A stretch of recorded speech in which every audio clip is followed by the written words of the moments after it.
लेकिन एक दिन अचानक हिना आसमान में गायब हो गई और टोक्यो की बारिश भी रुक गई। तभी हुडाका को समझ आया कि हिना ने दुनिया को बचाने के लिए खुद को बलिदान कर दिया। लेकिन हुडाका उसे वापस लाने के लिए आसमान की दुनिया तक जाने का फैसला करता है। क्या हुडाका हिना को वापस ला पाएगा या वो हमेशा के लिए आसमान में खो जाएंगी? यही से शुरू होती है वितरिंग विथ यू की असली कहानी। हुडाका भी हिना के लिए एक छोटा सा गिफ्ट लेना चाहता था, लेकिन उसे समझ नहीं आ रहा था कि वो क्या दे। तभी हिना का छोटा भाई नागी उससे कहता है, अगर तुम्हें मेरी बहन को खुश करना है तो उसे एक रिंग दो। फिर नागी मुस्कुराकर पूछता है, वैसे तुम मेरी बहन से प्यार करते हो ना? ये सुनकर हुडाका शर्माने लगता है और कहता है, नहीं, ऐसी बात नहीं है। लेकिन नागी कहता है, सबसे बुरी चीज़ अपनी भावनाओं को समझ ना पाना। दरअसल नागी को लगता था कि हुडाका उसकी बहन के लिए परफेक्ट लड़का है। इसके बाद हुडाका एक दुकान से रिंग खरीद लेता है। अगले दिन वे लोग सनशाइन गर्ल का आखिरी काम करने जाते हैं। एक आदमी चाहता था कि आज मौसम साफ हो जाए ताकि वो अपनी बेटी के साथ खेल सके। लेकिन जब हुडाका वहाँ पहुँचता है तो उसे पता चलता है कि वो आदमी और कोई नहीं बल्कि शुगा है, यानी हुडाका का बॉस। हुडाका हैरान होकर पूछता है, आपको पहले से पता था कि हम ये काम करते हैं? तब शुगा बताता है कि उसके बेटी को अस्थमा है और लगातार बारिश की वजह से उसकी दादी से बाहर आने नहीं दे रही थी, इसलिए उसने सनशाइन गर्ल को बुलाया। तभी वह नात्सुमी पहुंच जाती है। हुडाका को लगता है कि नात्सुमी शुगा की गर्लफ्रेंड है, लेकिन शुगा हंसते हुए बताता है कि नात्सुमी उसकी भतीजी है। इसके बाद नात्सुमी हिना को एक वीडियो दिखाती है।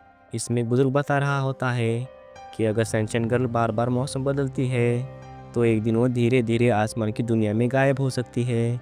ये सुनकर हिना थोड़ी परेशान हो जाती है। इसके बाद नागी, शुगा और नात्सुमी डिनर करने के लिए चले जाते हैं और हुडाका हिना को घर छोड़ने निकलता है। रास्ते में हुडाका उसे एक रिंग देकर अपने दिल की बात कहना चाहता था, लेकिन वो हिम्मत नहीं कर पाता। तभी हिना अचानक हवा में उड़ने लगती है। ये देखकर हुडाका हैरान हो जाता है। अब हिना उसे सच बताती है कि वो सनशाइन गर्ल कैसे बनी। वो बताती है कि जब उसकी माँ अस्पताल में थी तब उसने एक रोशनी देखी और उसी रोशनी का पीछा करते हुए एक रहस्यमय दरवाजे से होकर आसमान की दुनिया में पहुंच गई और उसी दिन से वो सनशाइन गर्ल बन गई। लेकिन अब वो धीरे धीरे आसमान का हिस्सा बनती जा रही थी। अब हुडाका और हिना घर आते हैं। उसी समय पुलिस हुडाका को ढूंढते हुए हिना के घर पहुंच जाते हैं। वो हिना को हुडाका का फोटो दिखाकर पूछते हैं, क्या तुम इस लड़के को जानती हो? लेकिन हिना झूठ बोल देती है, नहीं, मैं इसे नहीं जानती। पुलिस बताती है हुडाका घर से भागा हुआ है और उसके पास गन भी मिली है। और फिर वो कहते हैं, और तुम भी अपने भाई के साथ यहाँ अकेली रह रही हो, ये भी कानून के खिलाफ है। इतना कहकर पुलिस वहाँ से चली जाती है। लेकिन अब हुडाका और हिना दोनों की मुश्किल और बढ़ने वाली थी। हुडाका हिना से पूछता है, पुलिस क्या कह रही थी? तब हिना बताती है कि कल चाइल्ड डिपार्टमेंट के लोग आएंगे और शायद उसे और नागे को अलग कर देंगे। तभी शुगा हुडाका को फोन करके नीचे बुलाता है। असल में वही नागे को छोड़ने आया था। शुगा हुडाका से कहता है, आज सुबह पुलिस मेरे ऑफिस आई थी क्योंकि वो तुम्हारे गायब होने को किडनैपिंग समझ रहे हैं। वो आगे कहता है, मैंने उनसे कह दिया कि मैं तुम्हें नहीं जानता। और फिर मजबूरी में कहता है, अब तुम ऑफिस नहीं आ सकते। अगर पुलिस ने तुम्हें वहाँ देख लिया तो मुझे गिरफ्तार कर लेंगे।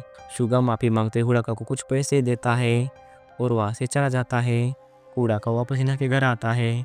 हिना कहती है, अब हम यहाँ नहीं रह सकते, पुलिस कल फिर आएंगी। लेकिन हुडाका कहता है, मैं वापस घर नहीं जाऊँगा, हम सब साथ रहेंगे।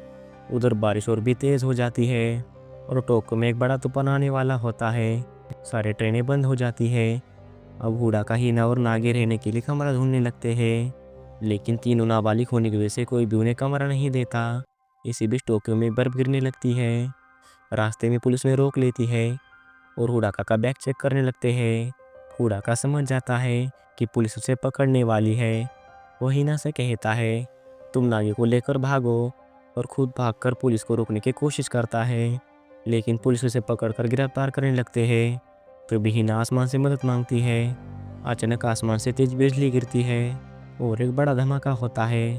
पुलिस लोगों को बचाने लग जाती है और इसी मौके का फायदा उठाकर वो तीनों वहाँ से भाग जाते हैं और वो तीनों भागते हुए छोटे से होटल में पहुँचते हैं। होटल की मैनेजर उनसे 28,000 येन मांगती है। मजबूरी में हुडा का पैसे देकर एक कमरा लेता है, लेकिन उन्हें बिल्कुल भी अंदाजा नहीं था कि यह हीरा उनकी जिंदगी हमेशा के लिए बदलने वाली है। पार्ट 3 बहुत जल्द आने वाला है। चैनल को सब्सक्राइब कर लो।